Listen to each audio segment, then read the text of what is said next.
Hello, everyone, and welcome to the Happiness Journey with Dr. Dan podcast, where every journey is worth living. My name is Dr. Dan, and I'm your host for today's episode. I'm a bilingual cognitive behavior psychotherapist specializing in anger management issues, both court-appointed and private, marriage counseling using the EFT method, dissociative disorders, narcissistic personality disorders, depression, anxiety, dream analysis, and also provide life, business, and retirement coaching support. I provide individual one-on-one sessions in both French or English, and also do group settings. If you need any assistance, reach out to DMV Therapy and Coaching Services at 301-325-1550, and our website can be found at lifecoachdanamzalike.com. Today, I'm very excited to have for our third episode of Season 12, a special guest and certified happiness trainer, Judith Costa. And just like every of my past episodes, I will leave it up to the guests to properly introduce themselves, as no one can do a better job. Judith, the floor is yours. Oh, thank you, Dan. I'm so happy to be here with you today and to talk about happiness. Yes, definitely. So we're very happy for you to be here as well, Judith, and I'm sure that our listeners are anxiously awaiting to hear about your wisdom. So when you say that you are a certified happiness trainer, so how do you train people to be happy? Because this is like a science that no one has really acquired or really understood the essence of your professionalism. So go ahead. Yeah, I remember when I was around 18, I was not happy, and I bought my first book on happiness. Mm-hmm. And as you said, I mean, it's this topic that everybody talks about it, but nobody knows what is happiness really and how to arrive there. Then I found my own method. But answering your question about the certification, there's a school for happiness. It's called Happiness Study Academy. Now they have a master. Okay. And they train people. They have their own method, and they have an idea that happiness is also not the destination, is more in the journey. Yes. And you have to become happy looking at every area of your life. But my understanding of happiness comes from a different path. My official title is Unconditional Love Coach, because I help people to fall in love with themselves, to become their best friends, to know how to connect with who they are, because this leads to happiness. Happiness and self-love are intimately connected. Both are decisions that you have to make when you get up in the morning, and not things that just happen to you. Loving is a choice, okay, and it's a verb. And happiness is something that when it happens, really, it's more a joy, that inner joy that goes with you wherever you go, because you create it. It doesn't depend on external circumstances, on everything working out. And we tend, to procrastinate for happiness. I will be happy when. Yes. And that's not the happiness that I train people on. But do you feel that, Judith, that the happiness, it's called positive psychology, okay? This is the science of happiness. Now, do you feel that a lot of people always want to be able to, and you said it very well about I'll be happy when, or I'll be happy if, or there's always the if and when part of the equation. So how can someone be happy if they have so little, or if they have nothing really to be able to be happy about, but they're happy from within, and they don't need to have the money. They don't need to have the partner. They don't need to have the mansion by the sea. They don't need to have the exotic cars in the garage. So what distinguishes between someone who's happy from within and someone who's happy only based on exterior circumstances? I'm going to answer your question with my story, if you allow me, because maybe it's more practical and not just give. I don't think there is nothing wrong with the desire. I mean, you don't have the mansion, but you may want a beautiful house, and you may want a lot of things that are not in your life. But when I was young, I had a life where from outside it looked perfect. I had this house, I had the husband, I had a good job, the money, and I was feeling miserable. Then people told me, like, why you complain? You have everything. Mm-hmm. But it seems that there is a part of you, I'm going to call it soul, but you call it whatever. But there was an inner voice saying like, this is not the way things should be in your life. And I couldn't stop this sadness from coming out. Okay. You can call it depression, but it was like a sensation of my life is not working. And it started not working at every level. I started having issues with my health. My relationship with my husband was not working. I didn't like my job. And I needed a change, and I didn't know how to become happy. Okay. And again, I love to read books, and I found many answers in my life in books. And I started looking for this idea. No, in Spain, where I'm from, there was no positive psychology at that moment. Then I struggled, and there was a moment where I understood this concept of self-love. It was many years after I did this journey that we are talking about, and I started studying. And I put tools together that allow to know myself better. I studied astrology and a master in the teachings of Carl Gustav Jung in psychotherapy. And I start looking into my relationships and my idea about love and happiness.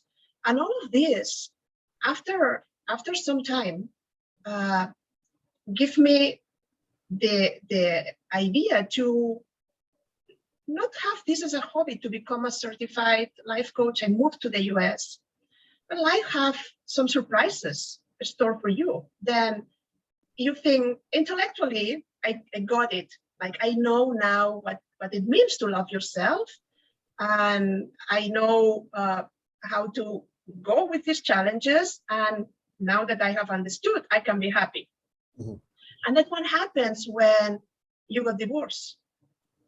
You lose it because your life is not the way it should be. And what happens when then I was diagnosed with thyroid cancer? Then I cannot be happy because I don't have health. Okay. And then I had to invest all my money in taking care of myself. Then I cannot be happy because I don't have money anymore. Then if happiness is a concept that depends only on external circumstances, life for sure is going to put you in the spot where things are not going to go the way you want, because that's life. Mm-hmm. Life changes, life presents challenges, and lots of good surprises and gifts as well. But when you go through all these things, and everybody has a different story, this is just a little part of mine, you have to understand that what supports you is yourself. It's this love for yourself that should be unconditional. This acceptance of who you are, flaws included, that gives you the happiness. And then you'll say, I'm not gonna stop loving myself because I don't have the health. I'm gonna fall in love with my body as well and understand what is happening inside of me that is creating this imbalance, this illness. And if the relationship is not working, then let me see what I can do, what I can bring to the table differently, that I can heal my relationships. And when you love yourself no matter what, that means no conditions. There is always room for improvement, but there is an idea that we are perfect as we are. We don't need to be fixed. Mm-hmm. And the more you accept yourself, the more you love yourself, the happier you become.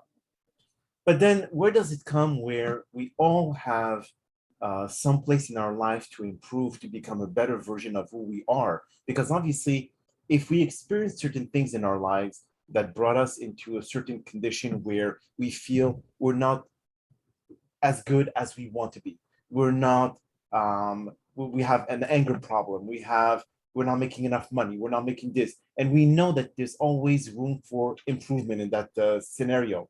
So do you feel that if we're not happy enough for ourselves, that doesn't mean, I mean, what does it mean based on your own personal experience? There's always room for improvement in every human who lives on this planet. So if there's room for improvement, then the older version of ourselves is not good enough.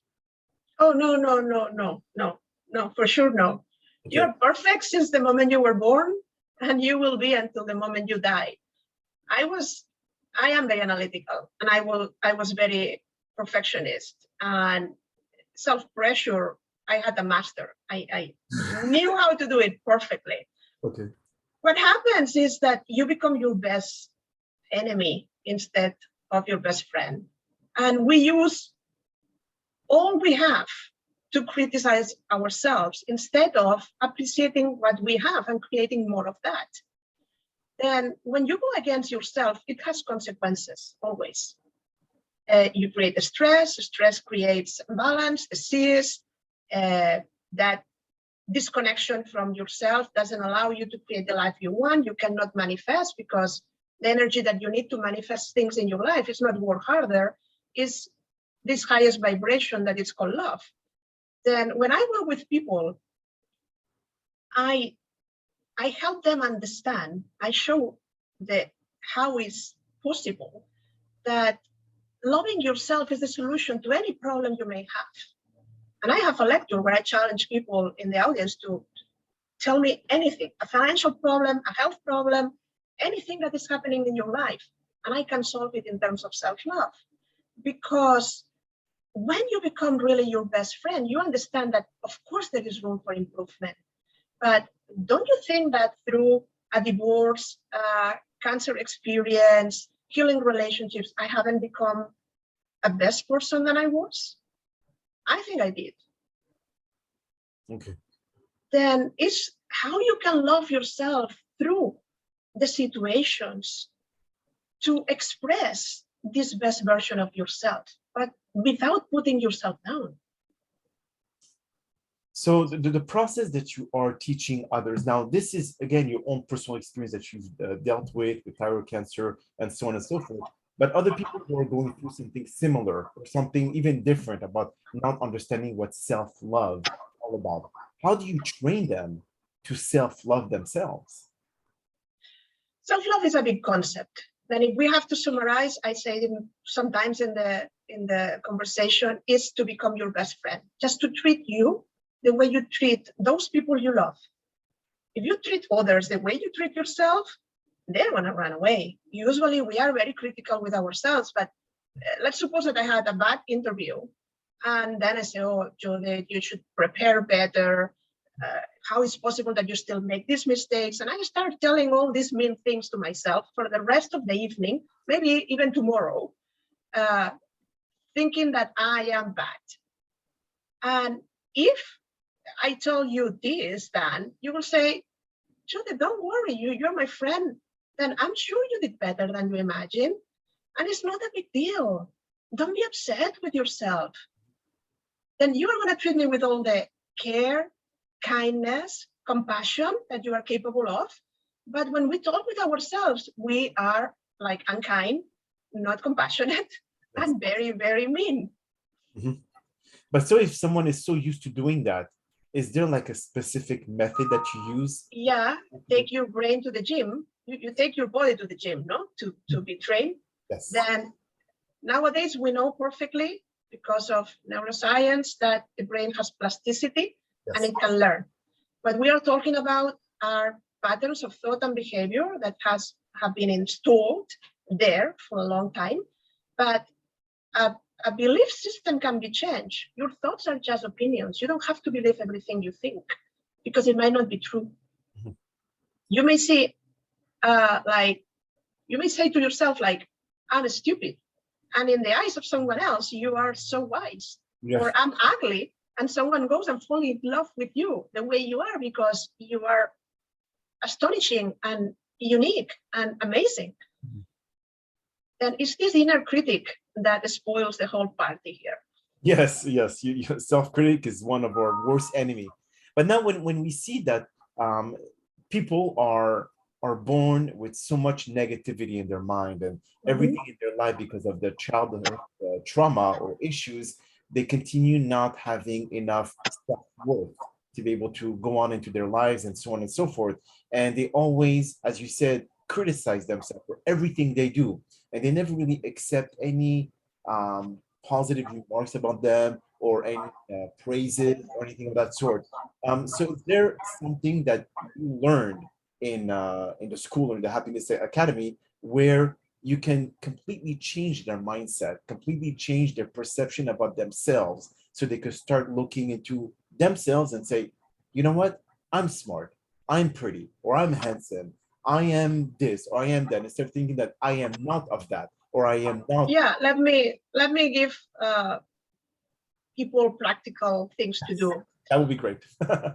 And I admire Carl Gustav Jung, and one of the wise things that he was insisting in is that you cannot heal what you don't know. And the first thing that we have to do is to make conscious those things that we are doing that go against ourselves. Then I invite my clients for a week to write in a notebook or in their phone everything they say about themselves. Because I have experience with clients that I'm coaching that they say, I have a very good relationship with myself. I love myself. I say, okay, let's do that. If you don't mind, let's try. And then they come after a week for the next session with a list of these inner critic ideas about everything that is not working in their lives and how negative is the vision that they have about themselves and their lives. And when you have this information, you have a gift. Because in the moment you catch yourself, you become aware of how are you treating yourself. You can say, no, Judith, no, I'm not going to say this to you, like to me, again. And you can really start treating yourself differently. It's a problem of awareness. We do things because we go on autopilot, but when you become aware, when you are mindful of how are you approaching your life and yourself, and how is this relationship, you are able to change it.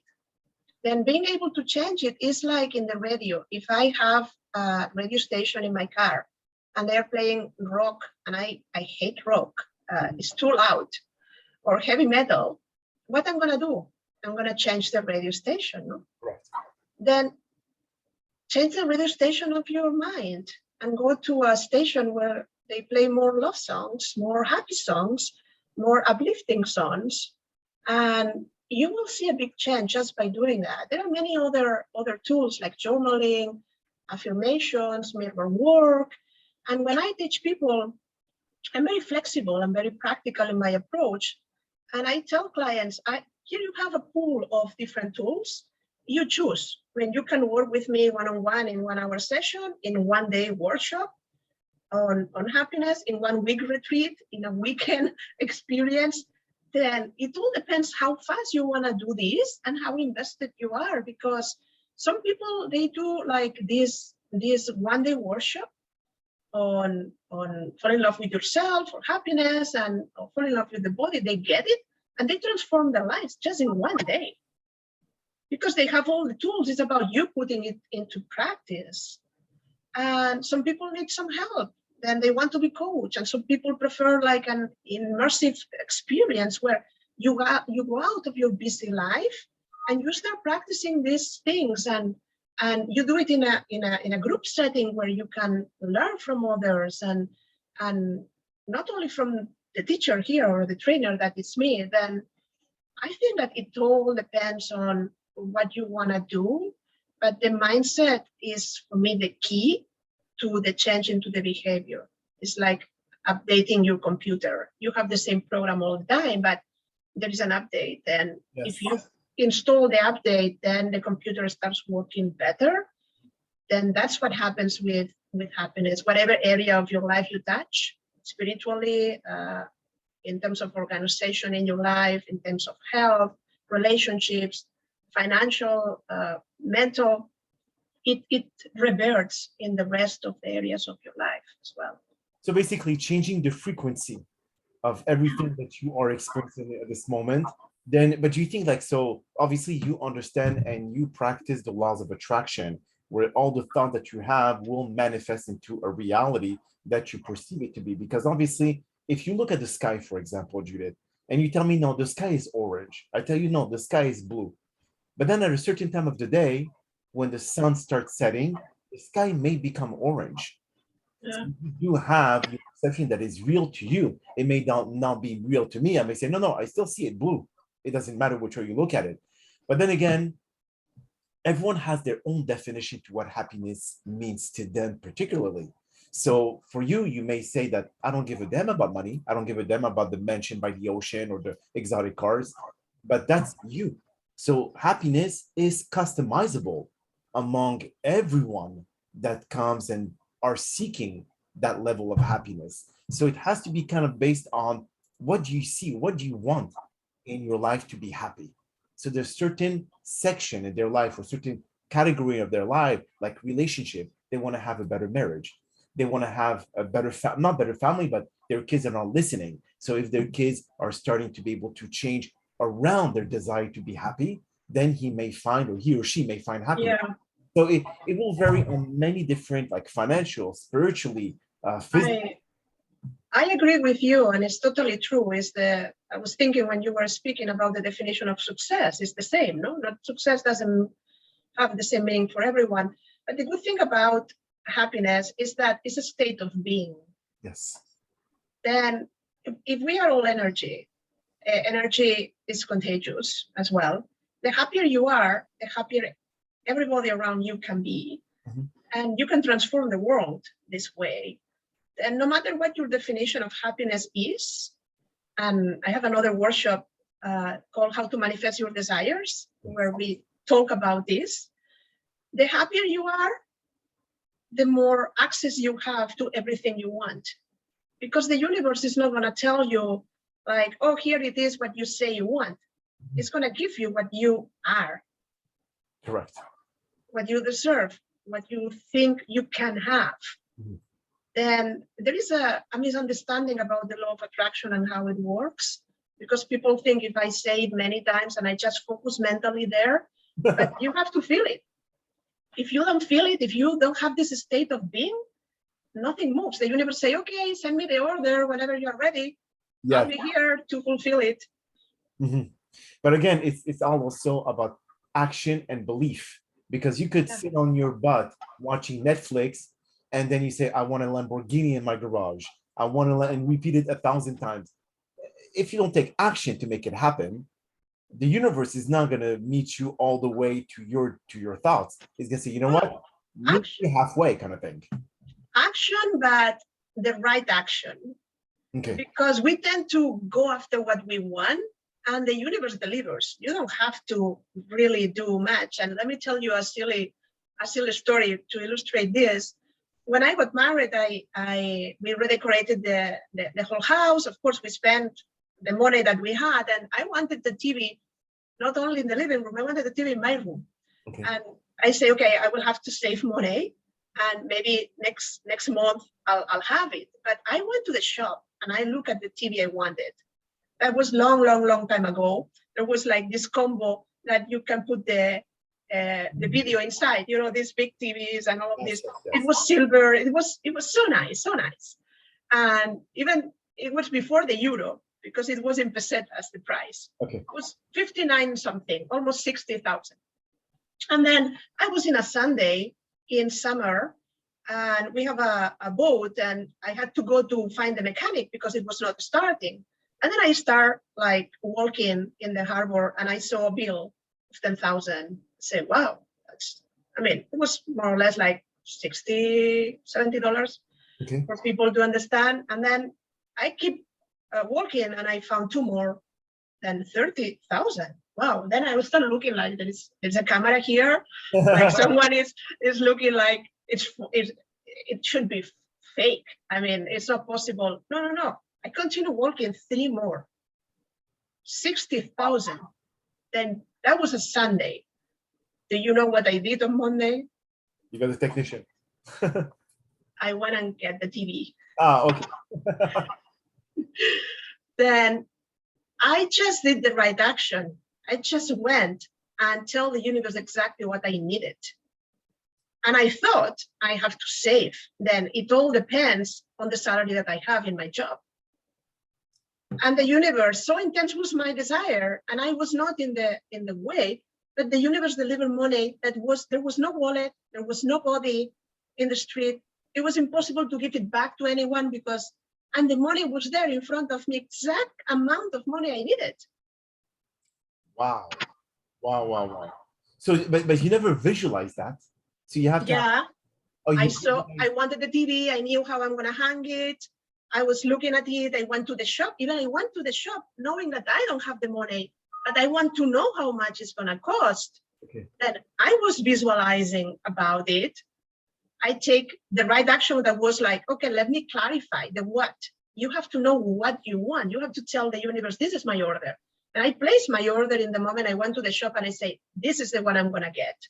It's silver. It costs almost 60,000. It has the video. I have everything I want. And I let it go. I let it go. I say, okay, when I have the money, I'll come and get it.